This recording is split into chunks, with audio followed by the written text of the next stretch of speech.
The day Earth made first contact changed everything. Captain Alex Winters stood tall on the bridge of the Earth Space Force ship Intrepid. His blue uniform was perfectly pressed for this historic meeting. The stars outside the viewscreen shifted as the alien ship came into view. "They're huge," whispered Lieutenant Commander Olivia Martinez. Her eyes were wide as she looked at the scanner readings. The alien ship was 5 times bigger than the Intrepid and shimmered with a strange purple light.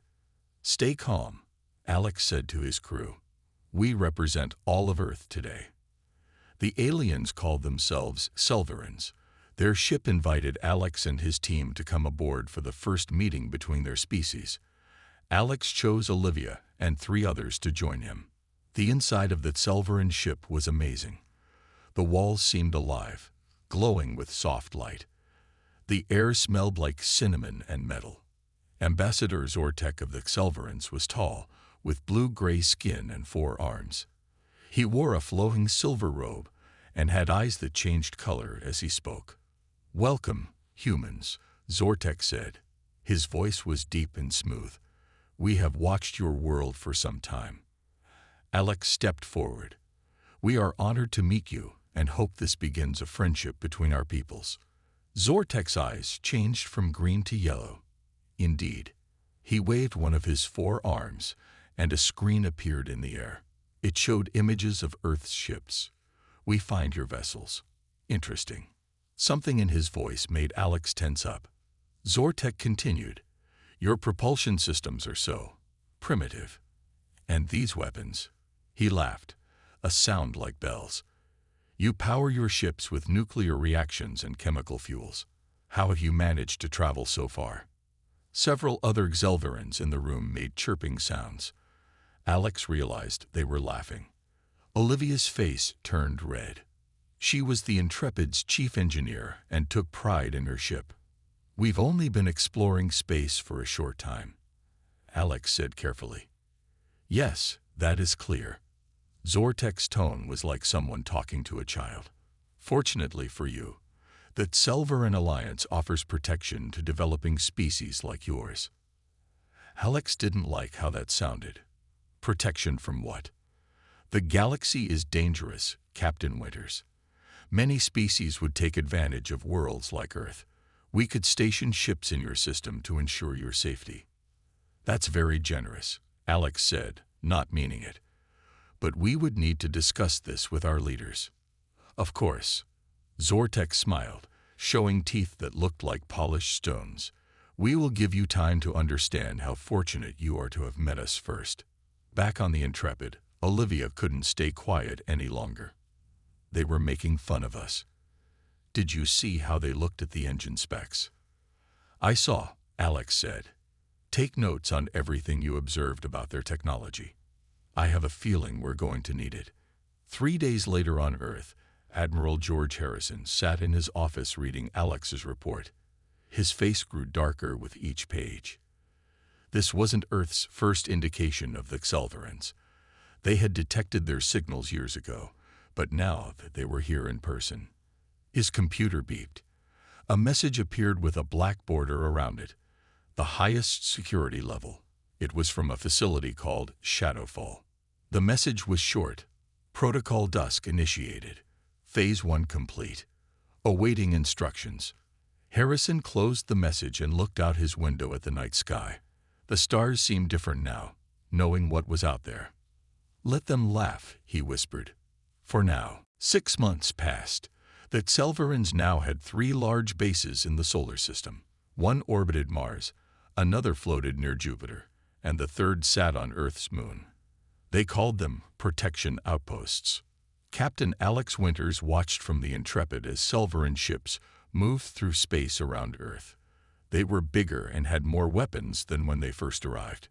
"Another mining ship is heading to the asteroid belt," said Olivia Martinez. She had been promoted but still served on the Intrepid. Her eyes were tired from watching the aliens take more and more. "That's the 5th one this week," Alex said. "They're taking our resources and giving us nothing in return." Earth's governments had agreed to let the Selvarans establish bases. The aliens promised to share technology and protect Earth from dangerous species. But so far, they only took minerals and metals from the solar system. Alex was called to a meeting on the lunar base. Ambassador Zortek waited for him in a large room with walls that shifted colors. "Captain Winters," Zortek said with his stone-like smile, "I hope you are well. I would be better if your mining ships would stop stripping our asteroid belt," Alex said. Zortek's eyes turned a cold blue. "Those resources are payment for our protection, but we need to discuss a new arrangement." Alex felt a chill. What arrangement? Earth will become an official protectorate of the Selvaran Alliance, Zortek said. "You will provide resources according to our needs. We will handle all your space travel and defense." "That sounds like you want to control us," Alex said, trying to stay calm. "Control? No, we simply recognize that humans are not ready for the dangers of space." Zortek's voice hardened. "This is not a request, Captain. The Alliance has decided. And if we refuse, then we cannot guarantee Earth's safety. There are many threats in this galaxy. It would be unfortunate if some found their way here." Alex understood the threat. "Our leaders will want to discuss this. They have one Earth week to accept," Zortek said. "To show good faith, please display your best military ships tomorrow. We wish to evaluate what we're protecting." The next day, Earth Space Force arranged their finest ships in formation near the moon. 20 vessels, including the Intrepid, showed Earth's space power. Alex watched as Selvaran observers recorded everything. He knew what was coming. That night, Selvaran broadcasts to their home systems showed Earth's ships. The aliens laughed and pointed at the primitive designs and childish weapons. They compared Earth's best ships to their ancient cargo vessels. The message was clear. Earth could not defend itself without Selvaran help. In his office on Earth, Admiral Harrison watched the broadcast with a hard face. When it ended, he picked up the secure phone. "This is Harrison. Initiate Protocol Dusk, Phase 2. A woman's voice answered. "Understood, Admiral. How long do we have?" "Not long enough. The Selvarans have given an ultimatum. 1 week. The Darklight Initiative isn't fully ready," the woman said. "It will have to be, Dr. Wells," Harrison replied. "They're threatening Earth now." "I'll need Commander Martinez," Dr. Wells said. "Her work on the engine designs is critical. I'll have her transferred immediately. Officially, she'll be on medical leave." Harrison ended the call and looked at a photo on his desk. It showed a younger him standing before a strange object found on Mars 15 years ago. The object that had changed everything. "Let them laugh a little longer," he whispered. 15 years earlier, George Harrison was just a captain. He stood in a cold room deep under the Rocky Mountains. Scientists in white coats moved around a strange object that glowed with soft blue light. "What exactly am I looking at, Dr. Wells?" Harrison asked. Samantha Wells was young then, with fewer gray hairs and more energy. "We found it buried on Mars. It's not natural, Captain. Someone made it. The object was shaped like a perfect sphere, but seemed to shift when not looked at directly. It was the first proof that humans were not alone in space." "There's more," Dr. Wells said. "We picked up signals. Alien communications from a race calling themselves the Selvarans. They don't know we exist yet, but they're expanding in our direction." "Are they friendly?" Harrison asked. Dr. Wells shook her head. "From what we can translate, they'd protect other species by taking over their worlds. They're coming, Captain. Maybe not today, but soon." That meeting started everything. Harrison and Wells convinced world leaders to fund a secret program. If aliens were coming, Earth needed to be ready. Now, 15 years later, Olivia Martinez stepped off a small plane at a remote airfield in Nevada. A plain black car waited for her. "Commander Martinez," said the driver, "welcome to Project Darklight." They drove into the desert. Suddenly, the ground opened up, revealing a tunnel leading underground. The car descended into darkness. The tunnel opened into a massive cave. Olivia gasped. Inside was a shipyard larger than anything she'd seen. Workers built sleek black ships that looked nothing like Earth's public fleet. They were smooth and predator-like. Dr. Wells met her at the entrance. "Welcome to one of our 14 facilities, Commander." 14. Olivia asked in shock. Some underwater, some in asteroid belts, others like this one, hidden underground, all building our real fleet. Olivia walked past a ship under construction. It was beautiful and deadly looking. How is this possible? The technology. We've been collecting it, Dr. Wells explained. The Mars object was just the start. We found more on Europa, on Venus, even hidden on Earth.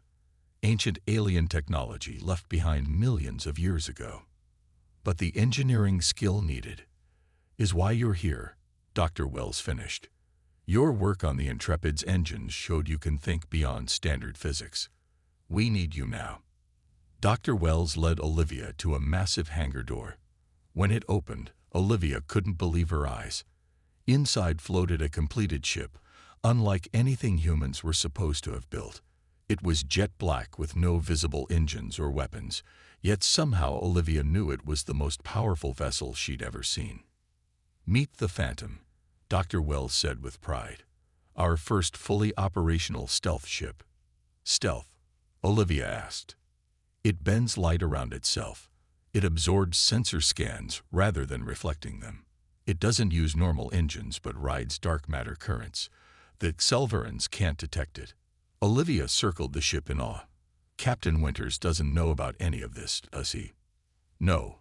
He and the public fleet are our face to the galaxy. They let the Xelvarans think we're weak while we prepare." On the other side of the hangar, Admiral Harrison watched a test of the Phantom systems. The ship vanished from sight, becoming one with the darkness. "How soon until the full fleet is ready?" he asked an engineer. "At current pace, 2 more years."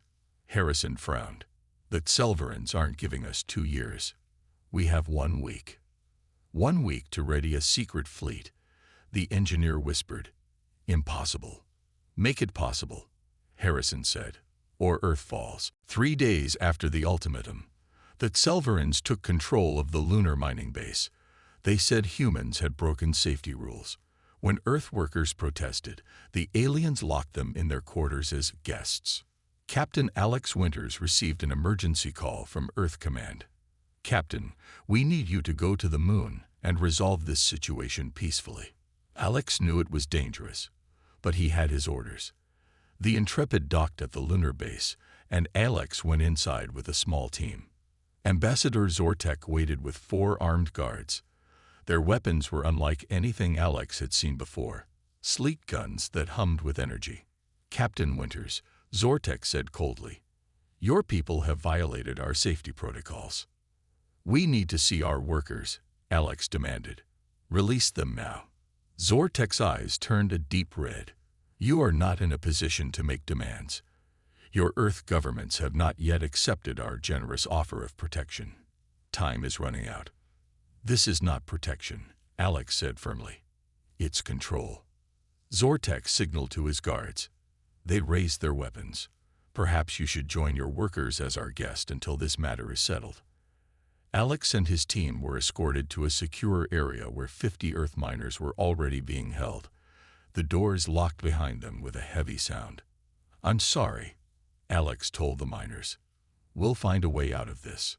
But as hours passed, more bad news came through emergency channels. 3 Earth ships that tried to approach the moon had been disabled by Xelvaran weapons. Their crews were also taken as guests. In her office at the Darklight facility, Dr. Wells received the news of Captain Winters' capture. She looked at Admiral Harrison on the video screen. "They're moving faster than we expected," she said.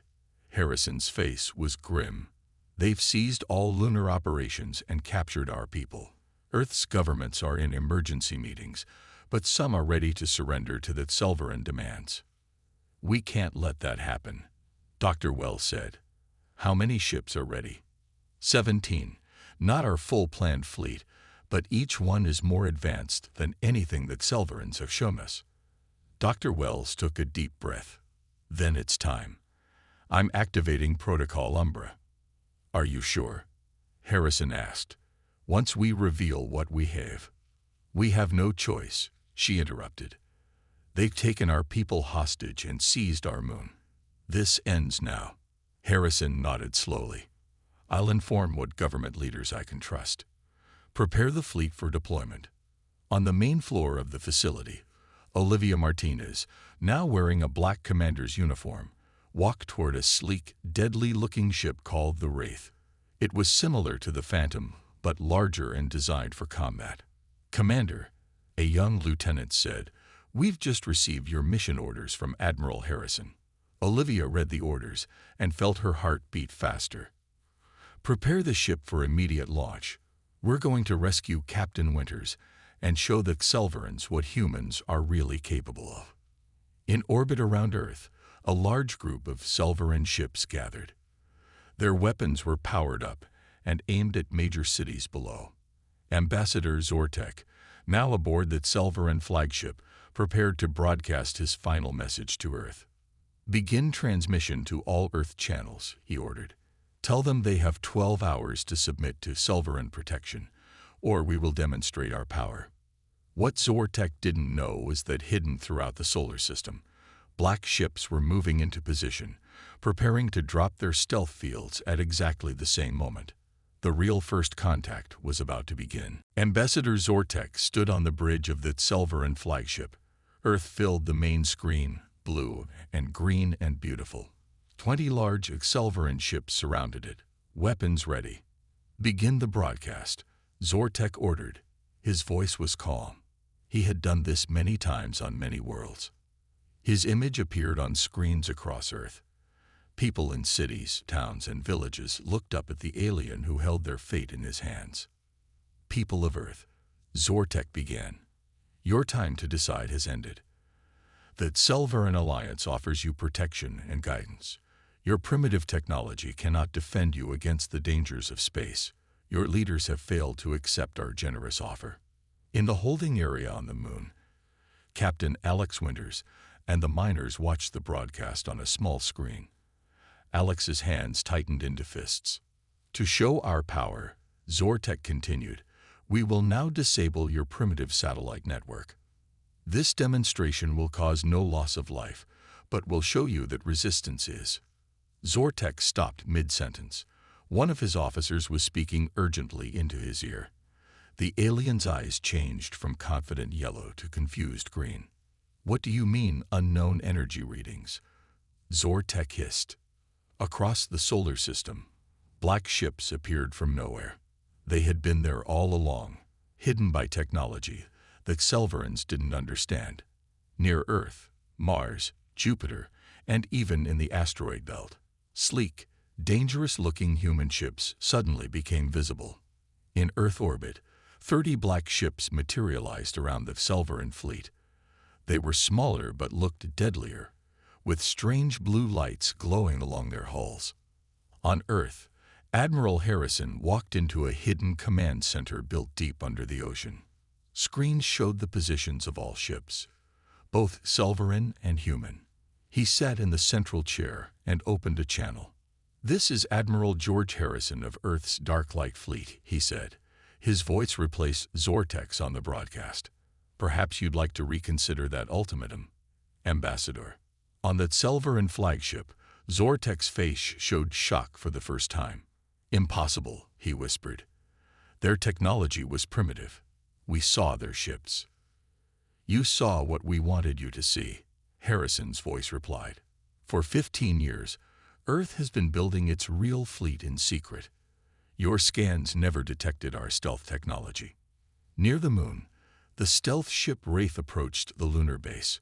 Commander Olivia Martinez sat in the captain's chair, directing her crew with calm confidence.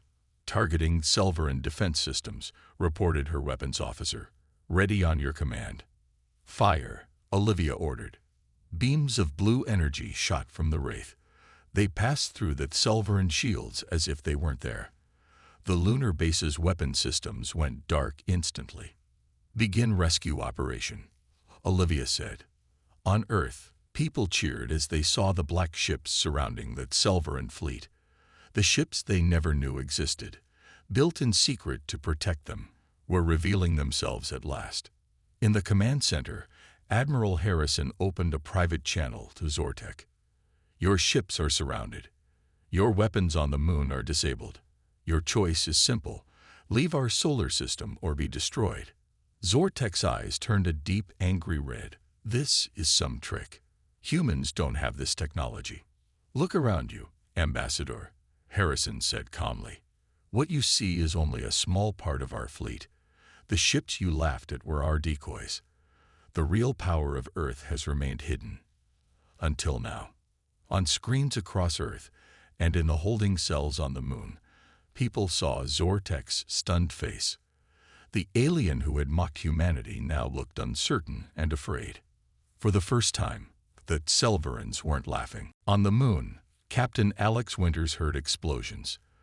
The door to the holding area suddenly slid open. Instead of Selvaran guards, human soldiers in black uniforms rushed in. "Captain Winters, I'm Lieutenant Frank Carter, Darklight Special Forces. We're here to get you out." Alex stared in confusion. "Darklight? I've never heard of that unit." "No one has, sir," Carter replied with a small smile. "That's the point." They led Alex and the miners through the base. Selvaran guards lay unconscious on the floor. The aliens' advanced weapons had been no match for whatever the rescue team had used. "How did you disable them so easily?" Alex asked. "Phase shift weapons," Carter explained. "They pass through their shields like they aren't even there." Outside the base, Alex stopped in shock.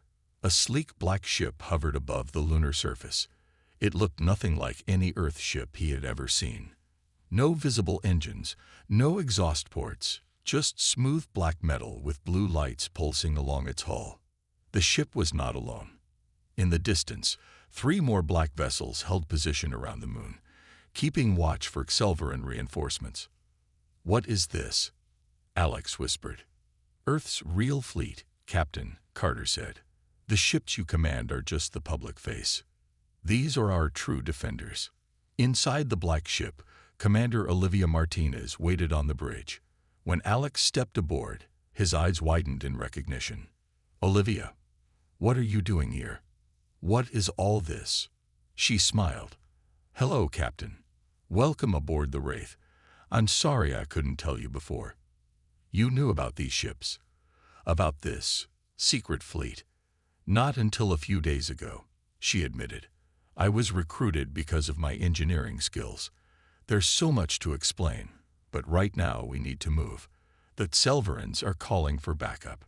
In Earth orbit, the standoff continued. The Selvaran ships had not fired, but neither had they retreated.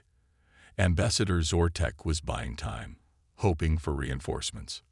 "Our long-range sensors detect Selvaran battle cruisers approaching from their nearest base," reported a technician in Admiral Harrison's command center. Harrison nodded. "Just as we expected.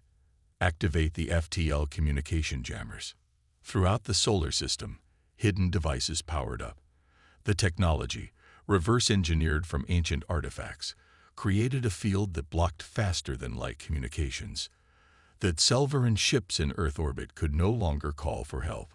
Aboard the Wraith, Olivia showed Alex the ship's capabilities as they flew back toward Earth. "The hull is made of a special metal alloy we discovered on Europa," she explained. "It absorbs sensor scans instead of reflecting them, and the propulsion system doesn't use normal engines. It rides streams of dark matter." "How long has Earth had this technology?" Alex asked, still trying to process everything. "We found the first pieces 15 years ago. We've been building in secret ever since, knowing that Selvarans would come eventually." Alex looked out at space. In the distance, he could see the standoff in Earth orbit, the black ships of Earth's secret fleet surrounding the larger but suddenly less impressive Selvaran vessels. "What happens now?" he asked. "Now we give them a choice," Olivia said. "Leave peacefully or face a fight they can't win." Back in orbit, Zortek's patience ran out. "Enough of this deception. Fire on their main city to show our power. The Selvarin flagship's main weapon powered up, aiming at what they thought was Earth's capital. Before it could fire, 3 black ships moved into position. Blue energy beams lanced out, slicing through the Selvarin weapon like it was made of paper. Impossible. Zortek screamed as warning alarms filled his bridge. Their weapons cannot penetrate our shields. As I said, Ambassador, Admiral Harrison's calm voice came through the speakers. You know nothing about our real capabilities. Shall we continue this demonstration, or are you ready to discuss terms? Zortek paced on his bridge, fury in his eyes. His ship's main weapon was destroyed, and Earth's Black Fleet surrounded his forces. But he wasn't ready to give up. Send the emergency signal to all Selvarin ships in nearby systems, he ordered. His communications officer looked nervous. Sir, we already tried. Something is blocking our FTL transmissions. Impossible. Nothing can block Selvarin communications. But it was true. Earth's jammers were working perfectly, isolating the Selvarin fleet. Despite this, 3 Selvarin battle cruisers appeared at the edge of the solar system. They had been close enough to see the energy readings when Earth's fleet revealed itself. Admiral Harrison watched them on his screens. Right on schedule. They took the bait. He opened a channel to all Earth ships. This is Harrison. Phase 2 begins now. Show them what humans can really do. Near Jupiter, 5 Black Earth ships moved to intercept the Selvarin reinforcements. The Earth vessels were smaller but moved with incredible speed and grace. The Wraith approached Earth orbit with Captain Winters and Commander Martinez aboard. They watched as the battle unfolded on their screens. Our ships are faster, Olivia explained to Alex. The dark matter drives let us move in ways that Selvarins can't predict. The Earth ships demonstrated this, dancing around the larger Selvarin cruisers. The alien vessels fired their weapons, but the black ships seemed to shift partly out of reality, the energy passing harmlessly through them. Phase shifting, Olivia said. Another technology we found in the ruins on Mars. For a split second, our ships exist partly in another dimension. Their weapons can't touch us during that moment. In the command center, Dr. Wells stood next to Admiral Harrison. Quantum targeting systems online, she reported. All ships have clear shots at Selvarin engine cores. Harrison nodded. Tell them to fire when ready. Disable, don't destroy unless absolutely necessary. Throughout the solar system, Earth's ships fired precise blue beams. Each shot hit exactly where it would do the most damage with the least loss of life. Selvarin engines died. Their weapons went offline. Their shields flickered and failed. In less than 10 minutes, every Selvarin ship was disabled but not destroyed. The Wraith docked with a larger Earth vessel called the Nightfall. Captain Winters followed Olivia to the bridge where Admiral Harrison waited. Captain Winters, Harrison said, welcome to Earth's true flagship. Alex saluted. Admiral, I have a lot of questions, and you'll get answers. But first, we need to finish this. Harrison turned to a communications officer. Open a channel to Ambassador Zortek. Zortek's angry face appeared on screen. This deception will not stand. The full might of the Selvarin Alliance will descend upon your world. I don't think so, Harrison said calmly. Every ship you sent is disabled. Your communications are blocked, and what you see here is only part of our fleet. Harrison pressed a button, and the screen showed new images. Hidden bases throughout the solar system were revealing themselves. More black ships emerged from ocean depths on Earth, from caves on Mars, from the clouds of Venus, and from the asteroid belt. We have been preparing for this day for 15 years, Harrison continued. We knew you were coming. We knew you would underestimate us. That was your mistake. Zortek's confidence finally cracked. His eyes turned a pale blue, that Selvarin color of fear. What do you want? He asked quietly. First, your ships will leave our solar system. Second, you will release any worlds you've taken under protection against their will. Third, you will recognize Earth as a sovereign power, not to be trifled with. Harrison leaned forward. And most importantly, you will never again judge a species by the ships they choose to show you. For the first time in Selvaran history, an expansion fleet was in full retreat, outmatched by a world they had laughed at just days before. 2 weeks after the battle, Captain Alex Winters stood on the observation deck of the Nightfall. Earth looked peaceful from orbit, blue and green and beautiful. He still found it hard to believe how much had changed. Quite a view, isn't it? Olivia Martinez joined him by the window. She wore her black Darklight Fleet uniform with new commander insignia. I'm still getting used to all this, Alex admitted. For years I thought I was commanding Earth's best ships. You were, Olivia said. The best public ships. What you did was important, Alex. You were our face to the galaxy while we worked in secret. A soft chime interrupted them. Captain Winters and Commander Martinez to the bridge, came Admiral Harrison's voice. On the bridge, Harrison and Dr. Wells were reviewing data from across the galaxy. The screen showed planets and star systems Alex had never seen before. That Selvarans have kept secrets, Harrison explained when they arrived. They've been protecting dozens of worlds. Many of them want freedom now that they've seen that Selvarans can be defeated. Dr. Wells pointed to one planet on the screen. This is Terra Prime. They've already asked for Earth's help in removing Selvaran control. Alex looked at the peaceful-looking blue world, and we're going to help them. We are, Harrison confirmed, but not to conquer, to liberate. Outside the ship, a new vessel moved into position. Unlike the black stealth ships, this one gleamed silver in the sunlight. It was built for diplomacy, not war, but still contained all of Earth's advanced technology. The Starlight, Harrison said with pride. Our first diplomatic vessel using our real technology. And Captain Winters, it needs a commanding officer. Alex stared at the Admiral. Me?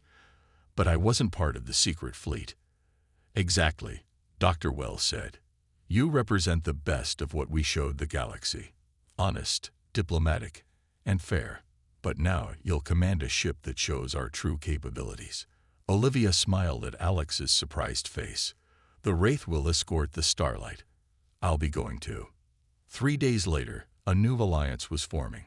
Representatives from 7 worlds that had been under Selvaran protection met aboard the Starlight. Alex welcomed them, amazed at the diversity of alien life. Earth stands ready to help all worlds that seek independence, he told them.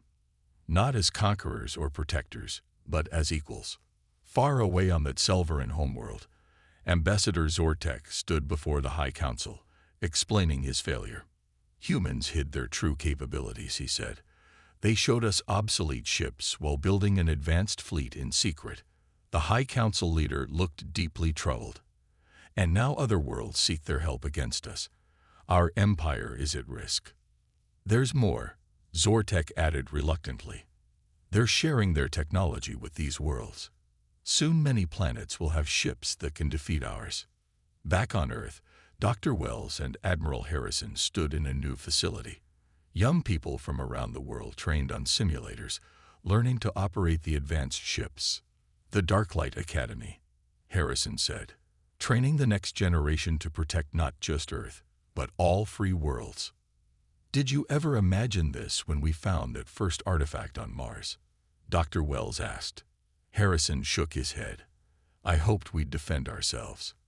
I never thought we'd be leading a galactic alliance. In deep space, the Starlight and the Wraith led a growing fleet toward Selvaran territory.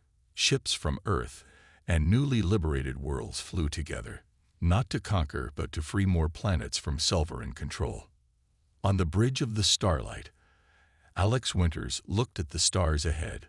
Once, humans had been mocked for their primitive ships. Now they led the way to a new future, one where no species would be judged by appearances or forced into protection. Ready for the next adventure? Olivia asked from the communication screen. Alex smiled. That Selvarans aren't laughing anymore. Let's make sure they never have reason to again. And with that, the fleet jumped to faster-than-light speed, carrying Earth's message of freedom to the stars.